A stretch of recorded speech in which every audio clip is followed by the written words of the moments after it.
সোয়া 7টা থেকে এখন পর্যন্ত। কেন তেল পাচ্ছি না আমরা? মন্ত্রী কেন বলছে যে জ্বালানি আছে, জ্বালানি আছে, তাহলে কেন দিচ্ছে না তেল? আমরা এমন অফিস কামাই করে ভোগান্তি করছি কেন?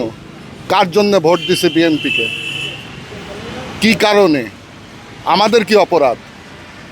টাকা তো কামাবে তারাই, আমরা কিন্তু জীবনেও কামাবো না। আমরা রাজনীতিবিদ না। আমাদের টাকার দরকার না, আমাদের তেলের দরকার, আমাদের জীবন জীবিকা চালানোর দরকার। সরকার এখনো ভুল করছে।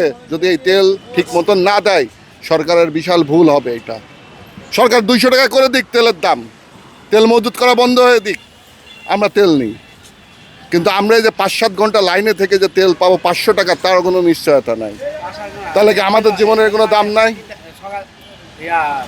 আমাদের কোনো সময়ের দাম নাই? যারা সরকার চালাচ্ছে তারা তো এসির মধ্যে বসে সরকার চালায়, আমাদের মতো আম জনতা না। এই জন্যে এখনো সময় আছে। আমাদের জন্যে সরকারের বহুত কিছু করার আছে, সেটা করুক। এটাই হচ্ছে সরকারের প্রতি আমাদের অনুরোধ। সকাল 7টা থেকে এখন কয় ঘন্টা হয়?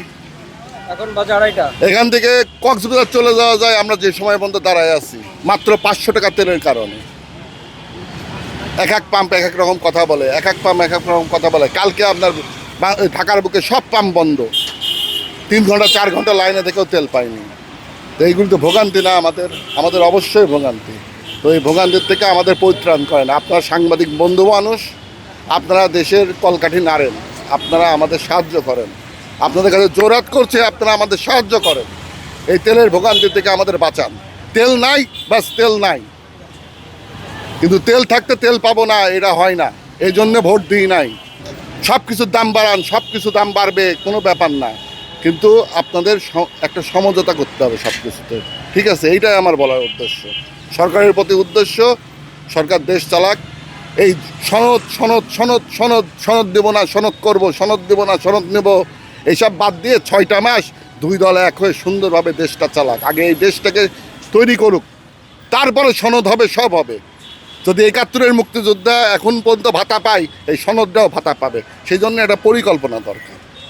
এটাই হচ্ছে বড় কথা। ঠিক আছে। প্রায় 7 ঘন্টা প্লাস, 7 ঘন্টার বেশি হিসেবে আসছি। আমি 7টা বাজার 10 মিনিট আগে আসছি সকাল। না, একটু আগে তো মুখপাত্র বললো সংকট নেই। বাস্তবে আপনি কি দেখতেছেন? বাস্তবে এমন কোনো পাম্প নাই যেখানে আপনার 1000 বাইক নেই। তাহলে সংকট নাই কিন্তু তেল নাই, এটা কি? এটা ক্লিয়ার বললেই তো। যদি সংকট না থাকে তেলটা স্বাভাবিক থাক। এখন এটা কেন এরকম কথা বলা হচ্ছে, এটা আসলে জনগণই আমরা বিভ্রান্ত হচ্ছি। তো সরকারের দায়িত্বশীল জায়গা থেকে যদি এভাবে বলে, সংকট থাকলে বলবে সংকট আছে, বা কম দিবে, সেটা ওইভাবে বলবে। কিন্তু এভাবে আমাদের সে ঘন্টার পর ঘন্টা 8 ঘন্টা 10 ঘন্টা দাঁড়িয়ে থেকে যদি ওখানে বসে বলে যে সংকট নেই, এটা হাস্যকর ছাড়া আর কিছু না।